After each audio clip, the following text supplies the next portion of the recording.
আবার বিয়ে করলেন অভিনেত্রী তানজিকা আমিন। শুক্রবার দুই পরিবারের ঘনিষ্ঠদের উপস্থিতিতে তানজিকাদের বাসায় বিয়ের আনুষ্ঠানিকতা সম্পূর্ণ হয়।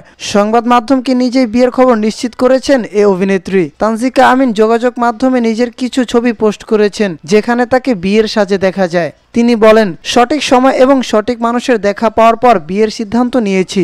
হুট করে বিয়ের কাজ সেরে ফেলেছেন, তবে এ মাসের মধ্যেই বিবাহ পরবর্তী বাকি সব আনুষ্ঠানিকতা সম্পূর্ণ করার ইচ্ছা রয়েছে তানজিকার। তানজিকা বলেন, আমাদের শুধু আগ্ধ হয়েছে।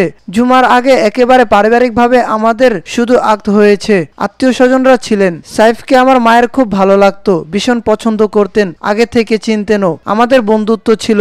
সেটা যে প্রেম বা বিয়েতে গড়াবে তা ভাবিনি।